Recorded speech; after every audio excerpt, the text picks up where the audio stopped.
हो तालिया तालिया. इथे बघा इथे बघा Manisha madam. Very good. We are super proud of you. And दुबईला आम्ही केदारची ओळख झाली. सुनीलने आम्हाला सांगितलं की अशासाठी आम्ही दुबईला जायचं आहे. आम्ही कसलाही विचार न करता सुनील आहे, सुनील सांगतोय म्हणून आम्ही आलो होतो. पण ॲक्च्युली आम्ही आल्यानंतर आम्हाला जी केदारने ज्या पद्धतीने आम्हाला जी ट्रीटमेंट दिली तिथून आम्ही त्याचा म्हणजे लाईफ टाईम आता मेंबरशिप घेतली आहे. तो कुठे जातोय घेऊन तिथे जायचं डोळे बंद करून या याच्यावर आले. म्हणजे पहिले सुनील तर्फे सुनील असेल तर बाबा काय माहिती कसं असेल कोण असेल काय असेल हा एक थॉट होता. पण आता असं झालं की आता केदार आहे ना आम्ही आमचं खूप लाईफ टाईम ते झालं.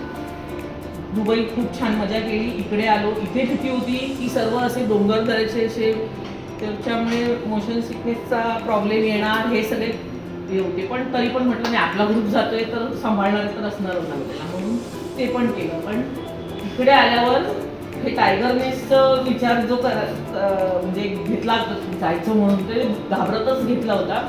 आणि त्या दिवशी जेव्हा मी पडले त्याच्यामुळे मी मस्तपैकी 3 अशा बोलांच्या एवढ्या खात पडली.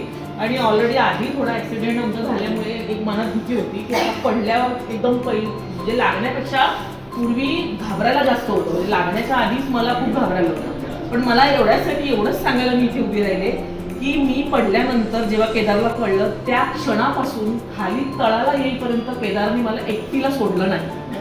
आणि प्रत्येक ठिकाणी म्हणजे जहाँ पे मैं उतर नहीं सकती उसका हाथ मेरे पैर जाने के पहले उसका मेरा हाथ सामने था.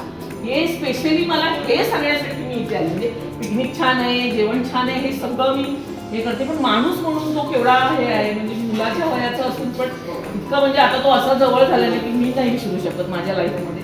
अक्षरशः त्याने मला एक क्षण पण नाही सोडलं ना हे मला खूप ग्रेटफुल आहे आणि ते मी नाही विसरणार. Thank you thank you thank you.